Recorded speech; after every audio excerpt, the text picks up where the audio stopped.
The windmill tower lay across County Road 12 like a broken spine, steel lattice twisted into the caliche mud. Behind it, 13 men sat trapped in 2 company trucks, headlights cutting weak cones through the dust of a blue norther that had rolled down from Colorado an hour before dawn.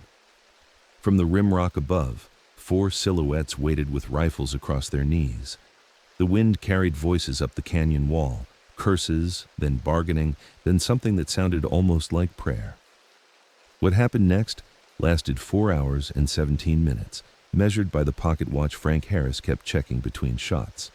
When the shooting finally stopped and the sheriff's convoy arrived from Dalhart, they found shell casings arranged in neat piles, sorted by caliber.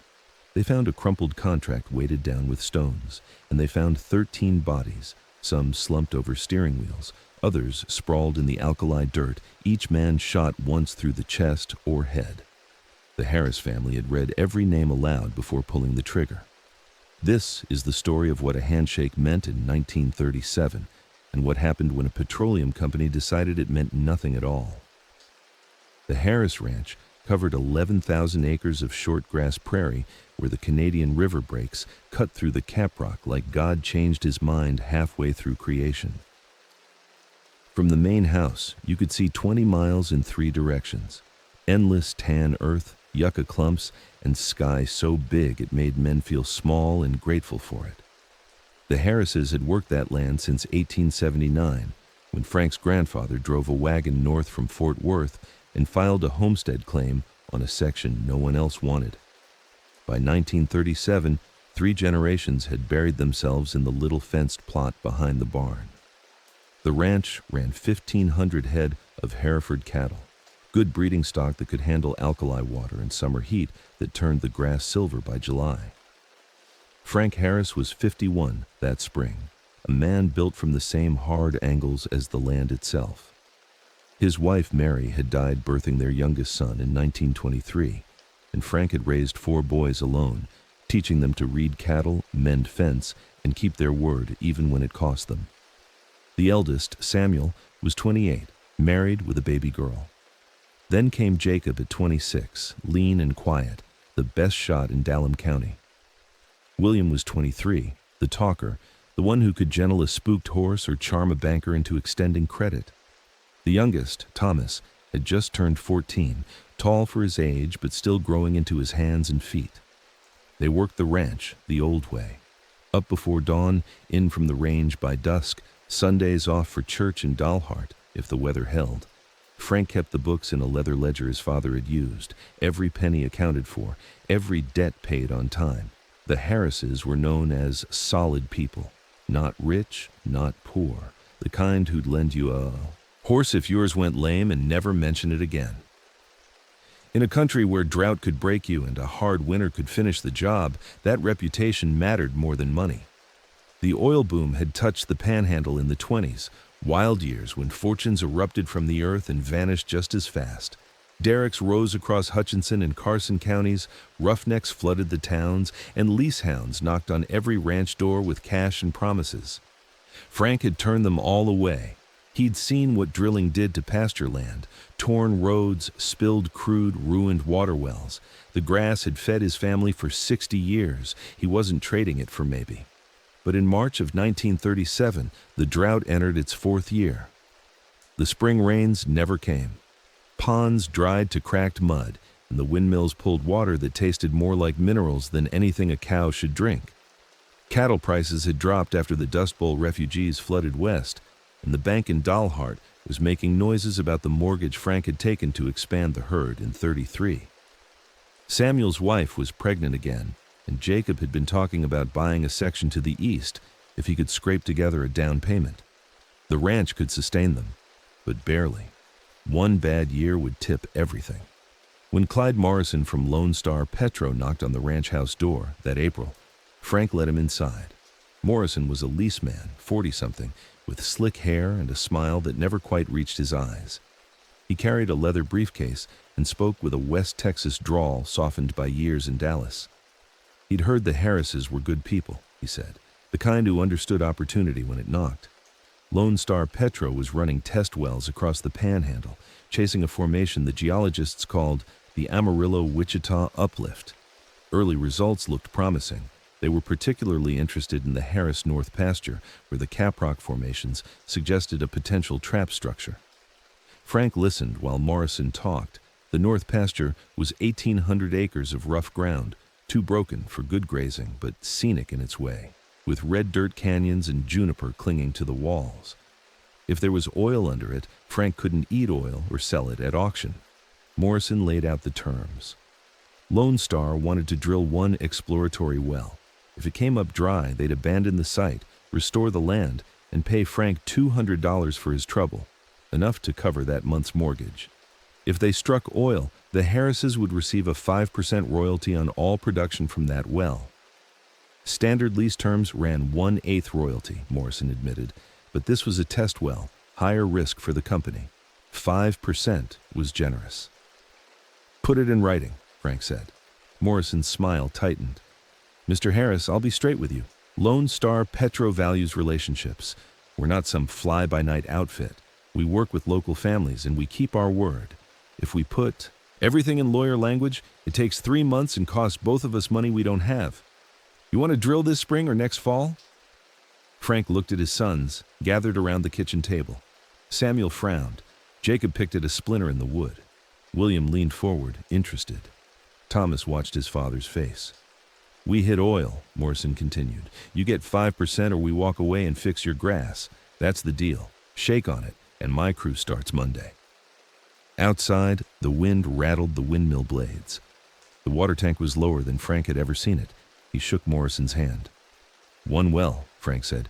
"You tear up more than you need. You answer to me." "Fair enough," Morrison said.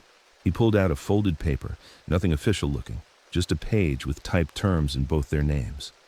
"For the records, sign here." Frank signed. Morrison countersigned, folded the paper into his briefcase, and stood. "You're doing the smart thing, Mr. Harris. This time next year, you might be the richest rancher in Dallam County." After Morrison left, Samuel spoke first. "Don't trust him." "Don't have to trust him," Frank said. "Just have to hold him to his word." The drilling crew arrived on a Monday in late April. 6 men with a truck-mounted cable tool rig and enough pipe to punch 1,500 feet into the earth. They set up in a flat section of the North Pasture near a dry creek bed that cut through the caprock. For 3 weeks, the thud of the drilling bit echoed across the ranch, a rhythm that became part of the landscape. Frank rode up most days to check on them, making sure they weren't ranging beyond the agreed footprint. The crew boss, a thick-necked man named Harlan, assured him everything was going according to plan. By mid-May, they'd reached 1,400 feet. Harlan pulled core samples, examined them under a hand lens, and shook his head. Sandstone and shale. Some shows, but nothing commercial. He let Frank look at the samples, gray rock flecked with dark traces that might have been oil or might have been nothing. "We'll go another 100 feet, but I wouldn't get your hopes up." They hit bottom at 1,512 feet on May 19th, 1937. Harlan ran a bailer down, pulled it up, studied the contents, and made a note in his logbook. 2 days later, Morrison arrived from Dallas. He walked the site with Harlan for 20 minutes, then found Frank by the horse corral. "Dry hole," Morrison said. "Happens more than folks think. We appreciate your cooperation, Mr. Harris. I'll have the crew clean up the site and restore the surface. You'll get your $200 by the 1st of June. Frank nodded slowly. Disappointment, but not surprise. "And the land? We'll fill the hole, pull the rigging, grade out the access road. Give it a season, you won't even know we were here." Morrison extended his hand. "Pleasure doing business with you." They shook. Morrison climbed into his Packard and drove, south toward Dalhart, dust trailing behind him. The crew finished cleaning up by Memorial Day. They pulled their equipment, knocked down the derrick, and hauled everything away on 2 flatbed trucks. Harlan left last, tipping his hat to Frank. "Sorry it didn't work out. Geology's a fickle mistress." By the first week of June, the site looked almost natural again. A filled hole, some scarred earth, tire tracks fading in the alkali soil. The $200 arrived by post, a check signed by Morrison on Lone Star Petro letterhead. Frank deposited it at the Dalhart Bank and paid that month's mortgage. It should have ended there. On June 14th, Jacob rode the North Pasture checking fence. He'd been meaning to do it for weeks, but the oil crew had occupied that section, and then he'd been busy with calving. Now, he worked his way along the boundary line, looking for breaks or loose wire. The Harris Ranch bordered 3 properties on the north end, the Ketchum Place to the northwest, open rangeland owned by a syndicate to the north, and the old Bailey homestead to the northeast, abandoned since 1932, when dust and debt drove the family back to Oklahoma. Jacob reined up at the northeast corner, where a limestone marker had stood since the original survey in 1886. He found the marker, but something looked wrong. 30 feet to the west, fresh survey stakes ran in a line across what Jacob knew, had always known, was Harris land. New flagging tape, bright orange, fluttered from each stake. He followed the stakes north. They continued for nearly a mile, defining a boundary that cut a wedge-shaped section from the Harris Ranch and assigned it to the Bailey property. Except the Bailey place had been foreclosed. The bank held the title. Jacob rode to the Bailey homestead. The house was still abandoned, windows broken, door hanging askew. But in the yard sat a brand new drilling rig, bigger than the one that had worked the Harris well. Roughnecks swarmed around it like ants on spilled sugar. A foreman stood by a truck checking paperwork. Jacob approached slowly. "Help you?" the foreman asked. "This is Bailey land," Jacob said. "Lone Star Petro lease. Drilling started last week." The foreman squinted. "You're on private property." "That's so," Jacob said. He looked at the rig, already spudded in, already punching down. "Who owns the property now?" "Company called Panhandle Holdings, out of Dallas. You want more than that? Talk to a lawyer." Jacob rode home fast. That evening, Frank and his 3 eldest sons rode to Dalhart. They went straight to the courthouse, a 2-story stone building on the square, where the county clerk kept survey maps and property records. The clerk, a skeletal man named Purdy, knew the Harrises. He pulled the maps without being asked. The boundary line had changed. The updated survey, filed on May 26th, 1 week after the Harris well came up dry, showed the northeastern wedge of the E-body Harris Ranch as part of the Bailey property. The survey was signed by a licensed surveyor named Emil Voss, dated May 20th, and notarized in Dalhart. According to the filing, the original 1886 survey had contained errors, and this corrected version restored the proper boundaries. "That's a lie," Frank said quietly. "My grandfather set that corner marker himself." Purdy shrugged. "I just file what gets submitted. You want to challenge it? You need a lawyer and a new survey." Samuel examined the paperwork. The survey fee had been paid by Panhandle Holdings. "Who's Panhandle Holdings?" Purdy checked his ledgers. "Holding company registered in Dallas, bought the Bailey foreclosure from First National Bank on May 15th for $1,200. He looked up. "That's public record, by the way, all legal." "Who's behind Panhandle Holdings?" William asked. "Doesn't say. Corporate veil. You'd have to file in Dallas to pierce it." Frank stared at the map. The wedge contained roughly 480 acres, including the ridge where the old Bailey homestead sat, and, according to the survey, the drill site where Lone Star was currently working. They left the courthouse and walked across the square to First National Bank. It was after hours, but Thomas Neville, the bank president, lived in the apartment above. Samuel knocked hard enough that Neville came down in his shirt sleeves, annoyed until he saw Frank's face. "We need to talk about the Bailey foreclosure," Frank said. Neville let them into his office. He listened while Frank explained about the survey, the timing, the drilling rig. When Frank finished, Neville folded his hands on his desk. "The Bailey property was in foreclosure for 4 years," Neville said. "We finally found a buyer. That's good for the bank and good for the county tax rolls." "Who bought it?" Samuel asked. "I'm not at liberty to say. Confidential business relationship." "It's public record at the courthouse," Jacob said. Neville's jaw tightened. "Then you already know what I can tell you." "Did Clyde Morrison broker the sale?" Frank asked. Silence stretched between them. Outside, a car drove past. Neville finally spoke. "Mr. Harris, you signed a one-well agreement with Lone Star. They drilled on your property, came up dry, and paid you the agreed compensation. If they're drilling somewhere else now, that's a separate matter. You want my advice? Let it go. The oil business operates on a scale you and I don't understand. Challenging a Dallas company means lawyers you can't afford and fights you won't win. Frank stood. "I trusted you, Tom, with my mortgage, with my family's future.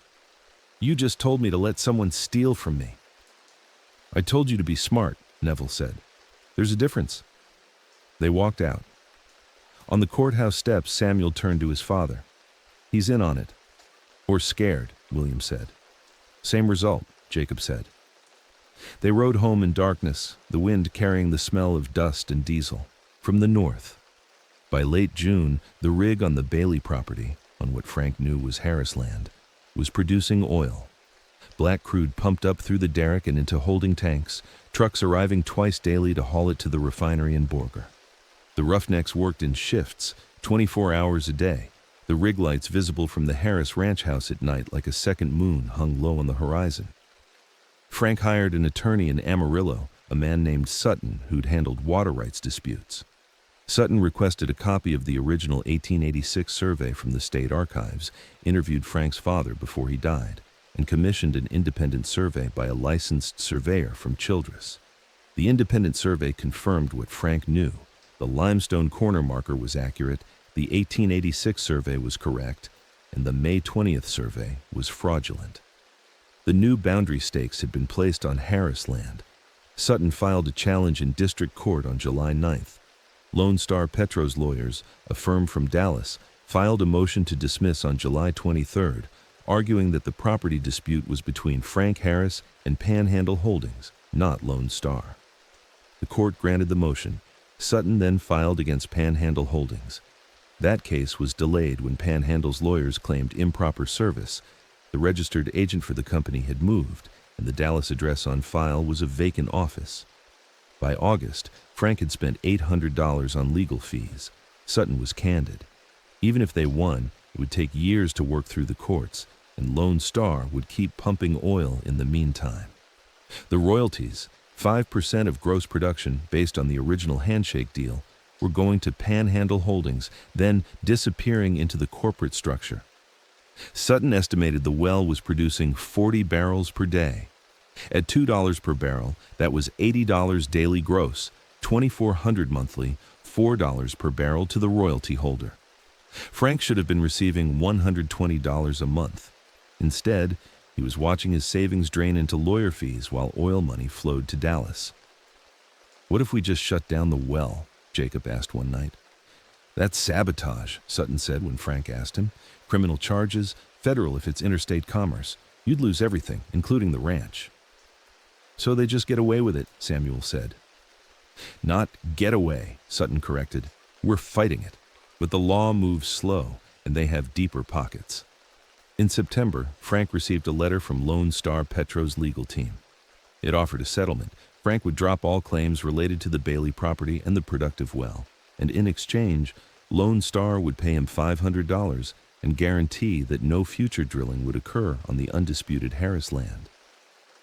The letter noted that ongoing litigation was expensive for both parties and suggested this resolution served everyone's interests. Frank showed the letter to Sutton. "It's insulting," Sutton said, "but it's also something. You could take it and walk away." $500, Frank said, "for land worth 20 times that and royalties worth more." "Yes." Frank folded the letter and put it in his desk drawer. What would you do, standing where he stood? Your grandfather's land stolen by paper and lawyers, your family's future bled dry by men who'd never touched a cow or mended a mile of fence. Would you take the money and let the theft stand, or would you refuse and watch your savings vanish into a legal fight you'd probably lose? Would you trust the law, or would you remember that in 1937, in the Texas Panhandle, some things still got settled the old way? Dalhart was a high plains town, 3,000 souls clustered around the railroad depot and the grain elevators. Main Street ran 6 blocks, brick storefronts faded by sun and wind, the movie house showing week-old pictures, the cafe serving chicken-fried steak and coffee that could strip paint. Everyone knew everyone, and most people owed somebody money. The drought had hit Dalhart hard. Foreclosures, bankruptcies, families loading trucks and heading west. The ones who stayed were stubborn or broke or both. The oil activity brought money. Roughnecks needed rooms, meals, gasoline, and whiskey. The hotel on 3rd Street was full for the first time since the 20s. The cafe did breakfast and dinner shifts. The hardware store sold pipe fittings and drilling bits. When Lone Star Petro's trucks rolled through town, people noticed the company logos and felt something like hope. Maybe the oil boom would save them where cattle and wheat had failed. Frank tried to talk to people, to explain what had happened. He found polite silence. At the cafe, Roy Simmons, who'd run the place for 20 years, listened while Frank laid out the survey fraud. When Frank finished, Roy wiped down the counter and said, "That's a tough break, Frank. Hope your lawyer works it out." Then he turned to the next customer. At the hardware store, Dutch Werner sold Frank fence staples and said nothing about the drilling rigs. At church, Reverend Pike delivered a sermon about endurance and faith, never mentioning theft or justice. Even the newspaper, the Dalhart Texan, ran a front-page story on the productive well, "New strike promises economic boost," without mentioning the disputed boundary or the Harris lawsuit. When William went to the editor, a man named Kemp, and asked why, Kemp said, "We print the facts. Lone Star has a valid lease on the Bailey property. Your family's dispute is in court. I'm not a judge." "You're a coward," William said. Kemp's face hardened. "I'm a newspaper man trying to keep this town informed and my business solvent. Lone Star Petro buys ads. If I write a story calling them thieves before a court decides, they sue me into the ground. You want to help your father? Win in court. Don't ask me to do your fighting." The sheriff, a heavy man named Rayburn, was even less helpful. When Frank filed a complaint about the survey fraud, Rayburn said property disputes were civil matters. When Frank suggested Morrison had committed fraud, Rayburn said prove it in court. When Frank asked about the connection between Panhandle Holdings and Lone Star, Rayburn said he wasn't a Dallas detective. His job was keeping the peace in Dallam County, and as far as he could tell, the only people causing trouble were the Harrises. "You threaten those roughnecks?" Rayburn asked. "No. You go on that drill site uninvited?" "It's my land," Frank said. "Not according to the courthouse records. Stay off it, Frank. Don't make me come out there." By October, Frank understood. The town wasn't going to help. They needed the oil money more than they needed justice, or they were scared, or they just didn't want to believe that a company with lawyers and office buildings could be as crooked as any back alley thief. Complicity, Frank learned, didn't require action. It just required looking away. Not everyone stayed silent. 3 people told Frank pieces of the truth, whispers shared in barns and back rooms where Lone Star's money didn't reach. The first was Emil Voss, the surveyor whose name appeared on the fraudulent survey. Frank found him in a boarding house in Amarillo, unemployed and drinking. Voss admitted he'd never set foot on the Harris ranch. Morrison had brought him paperwork already filled out, paid him $200 to sign it, and told him it was a clerical correction of an old error. Voss had needed the money. His surveying license had been suspended 2 years earlier for sloppy work on a railroad case. Morrison knew that, Voss said. Morrison knew exactly who to ask. "You going to testify?" Frank asked. "You going to pay my way out of Texas when Lone Star's lawyers come after me?" Frank left without answering. The second was a roughneck named Dooley, fired from the Bailey site for being drunk on shift. Frank found him at a labor camp outside Borger. Dooley had worked both wells, the dry hole on the Harris land and the producer on the disputed section. Same formation," Dooley said. "Same depth, same shows. Harlan knew the Harris well would produce. He showed me the core samples. But Morrison told him to report it dry and move the rig a mile north. I heard them talking. Morrison said, 'We don't pay 5% when we can pay nothing.' You willing to testify?" "Not unless I want to never work another oil job in Texas. Morrison's got friends. He can blackball a man across the whole industry." Frank left him a $10 bill and walked away. The third was Thomas Neville's secretary, a young woman named Ruth.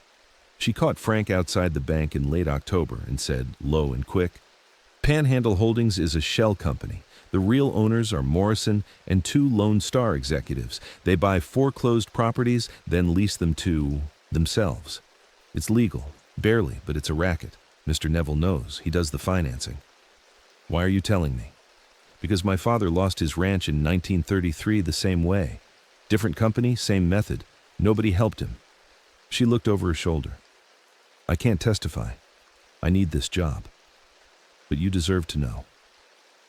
Frank went home and told his sons everything. They sat around the kitchen table while the October wind howled outside, the lantern throwing shadows against the walls. "We can't win in court," Samuel said. "Not in time. Maybe not ever." "We can't just let it go," Jacob said. William looked at his father. "What are you thinking?" Frank was quiet for a long time.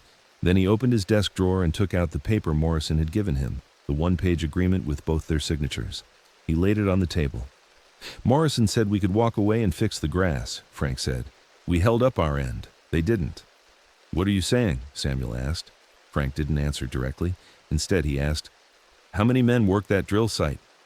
"Day shift has 6, night shift has 6, supervisors rotate," Jacob said. "Plus Morrison and the company men visit every couple weeks." "They come in on County Road 12, William added. "Only access route, cuts through the canyon, then up to the rimrock." Frank folded the paper and put it back in his desk. "I'm not saying anything yet, but a man's got a right to know who's on his land." They understood. They didn't speak of it again that night, but something had shifted. The waiting was over. November in the Panhandle brought cold fronts that swept down from Canada, turning the sky ice blue and the wind sharp enough to cut skin. The Harrises worked the ranch as always, but in the evenings they began preparing for something else. Frank made a list from memory and from the contract Morrison had signed, the names of every Lone Star Petro executive, engineer, and supervisor who'd been involved in the deal. Morrison's name topped the list. Below it, Harlan, the crew boss. Then came 2 executives Frank had seen touring the site in August, Roger Denham, vice president of field operations, and Leonard Pease, the company's head geologist. He added the names of surveyors, foremen, and regular crew members he'd observed or heard mentioned. By the time he finished, he had 17 names. Samuel obtained a topographical map of the North Pasture and surrounding land. They studied the terrain. County Road 12 was the only vehicle access to the drill site, cutting through a narrow canyon where the caprock walls rose 30 feet on either side. Past the canyon, the road climbed to the drilling platform. From the rim rock above the canyon, a man with a rifle had clear sight lines to any vehicle trapped below. Jacob cleaned the family's rifles, 3 Winchester Model 70s in 3006 and a Remington Model 8 in 35 Remington that had been Frank's father's. He checked the scopes, zeroed them on the range behind the barn, and oiled the actions until they worked glass smooth. William rode to Amarillo and bought 200 rounds of ammunition, paying cash at 3 different stores so no one remembered a bulk purchase. He also bought a pair of binoculars and a handheld spotlight. Thomas, 14 and desperate to be included, was given the job of monitoring the drill site. He rode the boundary fence twice daily, noting shift changes, vehicle arrivals, and patterns. He reported that Morrison visited the site every other Thursday, usually bringing executives from Dallas. The convoy was predictable. Morrison's Packard, followed by a company truck carrying engineers or investors. They arrived mid-morning, toured the site for 2 or 3 hours, then drove back to Dalhart for lunch before returning to Dallas. 3 Thursdays until Thanksgiving, Thomas reported. They'll probably come once more before the holiday. Frank made a decision. Thursday, November 18th. That's the day. "We'll need an obstacle," Samuel said. "Something to block the road after they're in the canyon." Jacob had the answer. On the Harris Ranch, half a mile from County Road 12, stood an old windmill that had stopped working in 1931. The tower was 40 feet tall, steel lattice anchored in concrete. With the right leverage and some cutting, they could drop it across the road. Frank and his sons spent 2 evenings preparing. Jacob cut through 3 of the 4 tower legs with a hacksaw, leaving them held together by tension and a half-inch of steel. Samuel rigged cables from the tower to a truck, tensioned and ready. When they pulled, the tower would collapse directly onto the road. William prepared the getaway. After the shooting, assuming they survived, they'd need to disappear quickly. He cached supplies in a line shack 10 miles west, food, water, blankets, ammunition, and 2 horses. From there, they could reach New Mexico in a day's hard ride. On November 15th, Frank wrote letters to each of his sons, sealed them, and placed them in his desk. He wrote to Samuel's wife, apologizing for what was about to happen and asking her to take care of the ranch. He wrote to his own father's grave, explaining why the law wasn't enough. Then he prayed. Not for forgiveness. He'd already made peace with that, but for steady hands and clear shots, for his sons to survive, for the men they were about to kill to understand, in that last moment, why it was happening. Thursday, November 18th, 1937, dawned clear and cold. The thermometer outside the ranch house read 23 degrees. By 8 a.m., the northern horizon showed a dark line, flat and ominous. Blue norther coming, fast and hard. Frank watched it and nodded. Poor visibility would help. They left the ranch at 8:45, 4 men on horseback with rifles in saddle scabbards. They rode north across the pasture, keeping to low ground where the rimrock hid them from, the drill site. Thomas stayed behind, tasked with tending the ranch and saying nothing if anyone came asking. He stood on the porch and watched his father and brothers ride away. By 9:30, they'd reached the windmill tower. Samuel backed the truck into position, hooked the cables, and waited. Frank, Jacob, and William rode to the rimrock above the canyon, tied off their horses in a juniper thicket, and settled into firing positions. From up here, they could see County Road 12 as it entered the canyon, the drill site 300 yards beyond, and the company trucks parked near the derrick. Frank checked his watch, 10:02 a.m. The blue norther hit at 10:15, a wall of wind and dust that dropped the temperature 20 degrees in 10 minutes. Visibility fell to a few hundred yards. The wind howled through the juniper, bending the branches and throwing grit against the rocks. Frank wrapped a bandana around his face and watched the road. At 10:28, Morrison's Packard appeared, followed by 2 trucks. Frank counted 9 men through the binoculars, Morrison driving the Packard with Harlan in the passenger seat, Denham and Pease in the first truck with 3 engineers, and 4 roughnecks in the second truck. The convoy drove slowly through the storm, headlights cutting weak paths through the blowing dust. Frank signaled Samuel. A half-mile away, Samuel put the truck in gear and pulled. The windmill tower shrieked, metal tearing, and fell across County Road 12 like a felled tree. The crash echoed through the canyon even over the wind. Morrison's convoy kept coming, unaware. They entered the canyon at 10:31. The lead vehicle, Morrison's Packard, was halfway through when it braked hard, tires skidding on caliche. The 2 trucks piled up behind, trapped between the canyon walls and the collapsed tower blocking the exit. Frank stood, rifle raised. Beside him, Jacob and William did the same. "Clyde Morrison," Frank's voice carried down, amplified by the canyon walls. "You stole from me." Morrison climbed out of the Packard, shading his eyes against the dust, trying to see who was shouting. The other men emerged from the trucks, confused and beginning to be afraid. Frank fired a shot into the dirt 10 feet in front of Morrison. The report cracked through the canyon, and Morrison stumbled backward. "You made a deal," Frank shouted. "A handshake. You said if you struck oil, I got 5%, or you'd walk away and fix the grass." Morrison found his voice. "Frank, Mr. Harris, let's talk about this. You forged a survey." Another shot, closer this time. "You stole my land. You stole my royalties." By now, the other men had realized the situation. They were trapped, caught between rimrock walls with armed men above. Some ducked behind the trucks, others stood frozen. Frank pulled out the crumpled contract Morrison had given him, the 1-page agreement. He unfolded it, holding it up so Morrison could see, even if he couldn't read it at this distance. "Clyde Morrison," Frank shouted, reading from the list he'd made. "Harlan Briggs, Roger Denham, Leonard Pease." He called each name from the contract, from his notes, from memory. Every man who'd been part of the fraud, every man who'd visited the site, every executive who'd signed off on the scheme. As he called each name, he aimed. As he called each name, he fired. The shooting lasted from 10:35 a.m. until 2:52 p.m. 4 hours and 17 minutes, measured by the pocket watch Frank checked between shots, because he wanted to give each man time to understand why he was dying. Morrison went first.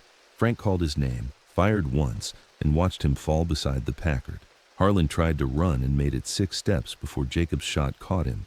Denham and Pease attempted to take cover behind the first truck, but the rimrock angle gave the Harrises clear lines of fire. Frank called their bar names one at a time and shot them both. The engineers panicked. One tried to climb the canyon wall and fell, breaking his leg. Another sprinted back down the road toward the collapsed tower and made it 30 yards before William's bullet found him. The third engineer, a young man who couldn't have been more than 25, knelt in the dirt with his hands raised, begging. Frank checked the list, called his name, Peter Whitmore, and shot him through the chest. The roughnecks fought harder. 2 had pistols and returned fire, bullets sparking off the rimrock but never coming close to the Harris's positions.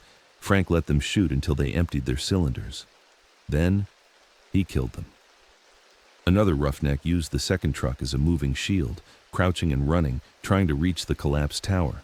He got close, maybe 15 feet, before all 3 Harrises fired at once. He fell across the twisted windmill lattice, blood pooling in the caliche dust. Between shots, Frank reloaded. Between shots, he called out the reasons. "You knew the Harris well would produce? You moved the rig a mile north. You paid a drunk surveyor to fake the papers. You sent my family into poverty while you got rich." The men below shouted back, some cursing, some pleading, some crying. Morrison, still alive but gut-shot, tried to crawl toward the Packard. Frank let him crawl, let him understand what betrayal felt like, let him measure his life in inches. After 10 minutes, Morrison stopped moving. Frank shot him again to be sure. By noon, 8 men were dead. The remaining 5 had found cover. Behind the trucks in a shallow gully, 1 man pressed flat under the Packard's running boards. The blue norther raged, and the wind scattered Frank's words, but he kept calling names. He had a list, and he would finish it. At 1:15 p.m., the man under the Packard tried to make a break for it. Jacob shot him before he'd taken 3 steps. At 1:48, 2 roughnecks rushed the canyon wall, trying to climb together, hoping the Harrises couldn't get them both. They were wrong. Frank and Jacob fired simultaneously, and both men tumbled down the rock face. By 2:30, 2 men remained, a supervisor named Garrett and an engineer named Mills. They'd taken cover in the gully and weren't moving. Frank could see their silhouettes, could see the terror in their stillness. He called Mills's name. "Thomas Mills, you drew the maps. You knew the survey was fake." Mills shouted back, voice breaking. "I have a wife, 2 children, please." Frank checked his list. Mills's name was on it, penciled in from a report Sutton had found during the lawsuit. He fired. The shot echoed, and Mills screamed once before falling silent. Garrett was last. He stood up slowly, arms raised, stepping out of the gully. "Frank Harris," he shouted. "I'm unarmed. I'm walking out. Don't shoot." "Curtis Garrett," Frank said, reading the name off the list. "Supervisor, you were there when Morrison told Harlan to report the Harris well dry." "I just followed orders," Garrett screamed. "I didn't make the decisions." "You knew," Frank said. "You were there. You knew." He shot Garrett through the head. At 2:52 p.m., Frank Harris lowered his rifle. 13 men lay dead in the canyon, some by the trucks, some on the road, some collapsed against the rimrock. The blue norther was beginning to ease, the dust settling, the wind dropping from a shriek to a moan. Frank checked his watch, noted the time, and began sorting the spent brass casings by caliber, stacking them in neat piles. Jacob and William climbed down from the rimrock and helped. They worked in silence, methodical, arranging evidence the way a man arranges tools at the end of a long job. Frank placed the crumpled contract on the hood of Morrison's Packard, weighted it down with stones so it wouldn't blow away. Then he mounted his horse, and the 3 Harris men rode west, toward the line shack, toward New Mexico, toward whatever came next. Sheriff Rayburn received the first telephone call at 3:05 p.m.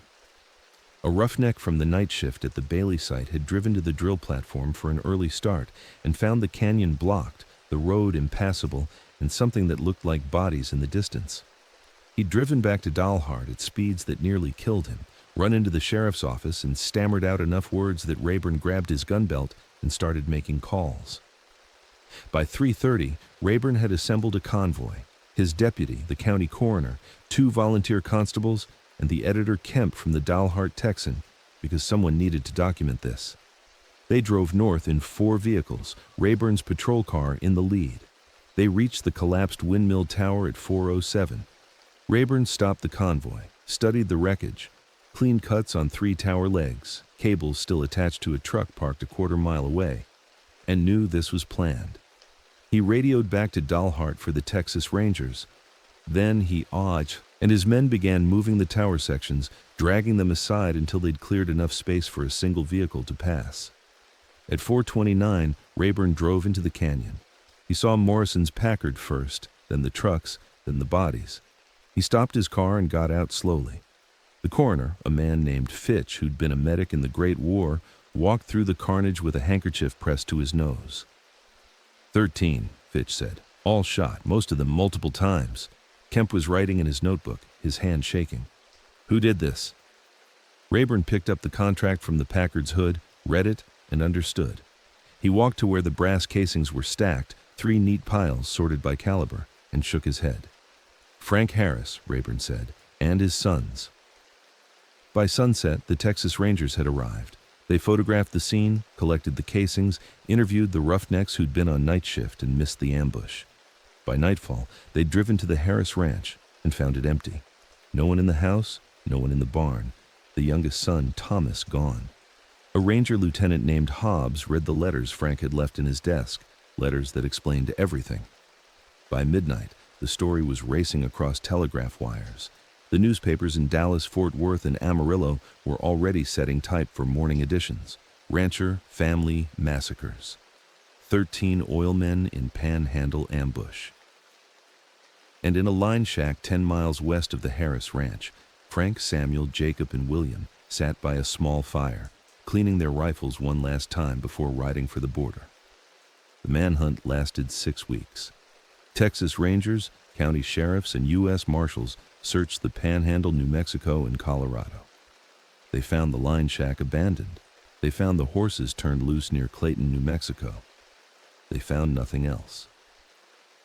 On December 28th, a farmer near Rayton, New Mexico, reported 4 men matching the Harris descriptions walking through his property.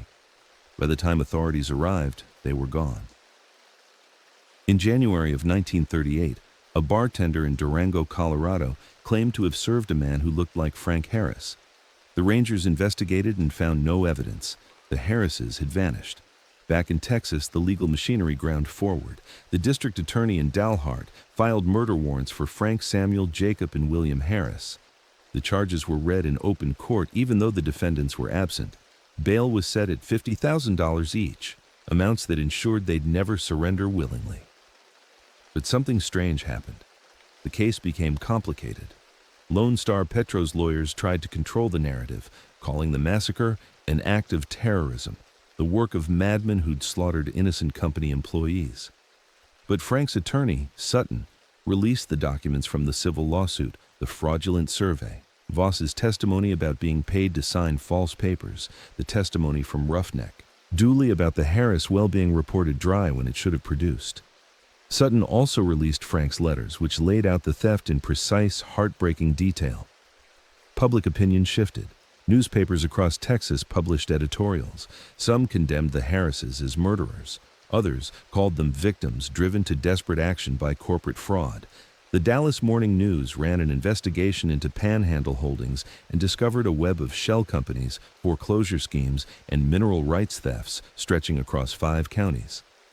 Other ranching families came forward with similar stories: handshake deals betrayed, surveys mysteriously altered, royalties stolen. By February, Lone Star Petro was facing its own legal troubles. 3 separate grand juries were investigating fraud charges. The company's stock price collapsed. Morrison's widow, now a wealthy woman thanks to his share in Panhandle Holdings, filed suit against the company, claiming her husband had been acting without proper authorization. It was a legal fiction designed to protect the company's remaining assets, but it worked. By March, Lone Star Petro had entered bankruptcy. The murder case stalled. The Texas Rangers kept the warrants active, but resources dwindled.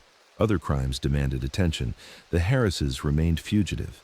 But as months passed without capture, people began to wonder if they'd died somewhere in the mountains or made it to Canada or simply found a place remote enough that no one would ever look.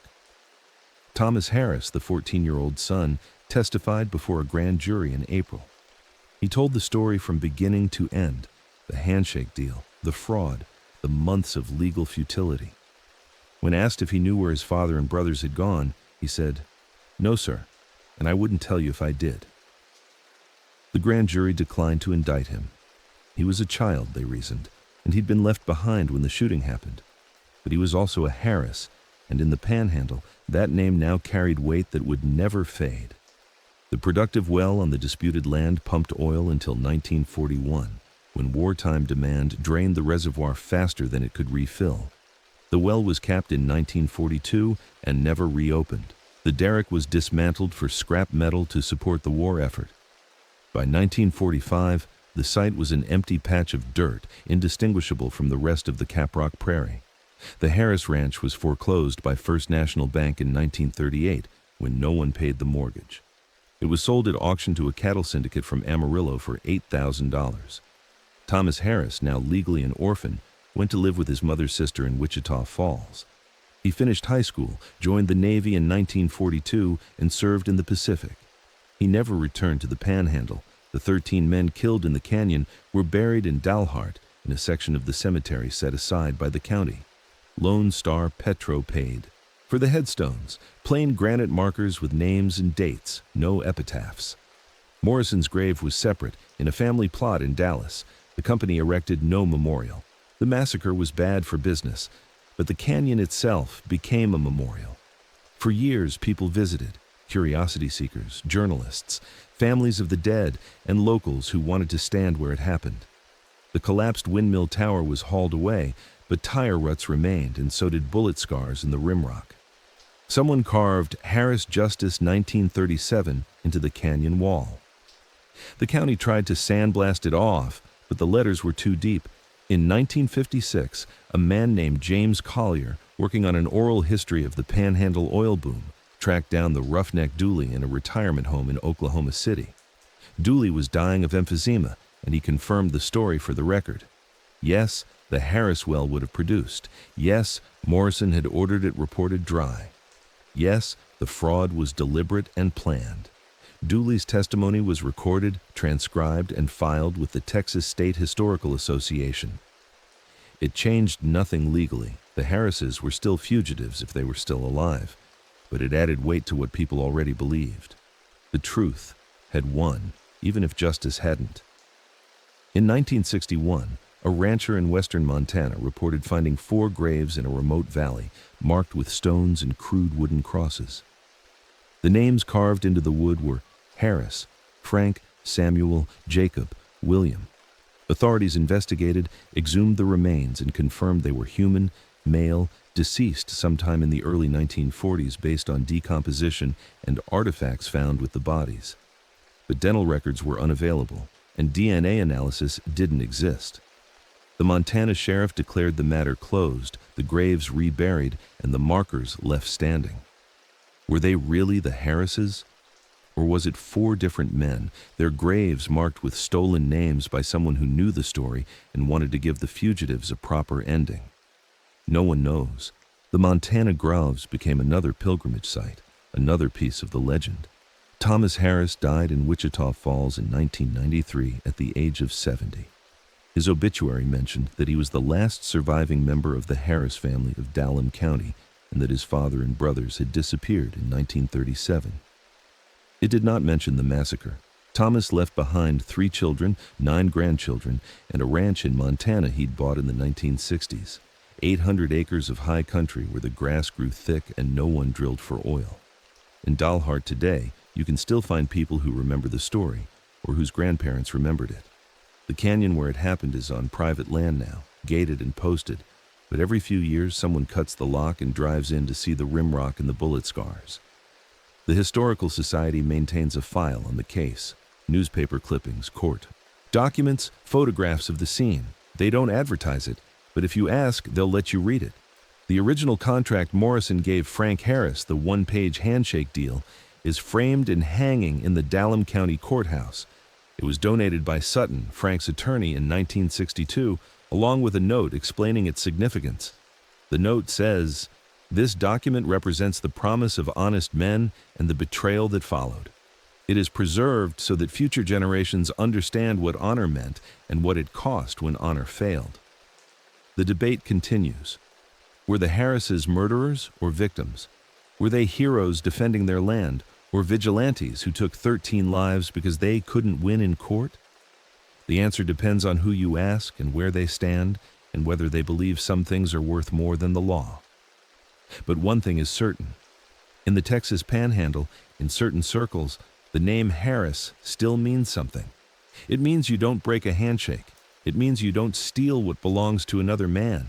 And it means that some debts, when the law won't collect them, get paid in other ways. People still say, when a deal goes bad or a contract gets broken, don't make me go Harris on you. It's half joke, half warning. Because everyone knows the story. Everyone knows what happened in that canyon in 1937 when 4 men with rifles decided that justice, if the courts wouldn't provide it, could be delivered from a rimrock under a blue northern sky. Some nights, they say, when the wind howls through the Panhandle and the temperature drops 20 degrees in 20 minutes, you can still hear shots echoing from that canyon. 13 shots spaced out over 4 hours and 17 minutes, each one calling a name. Subscribe if you want the next deep dive.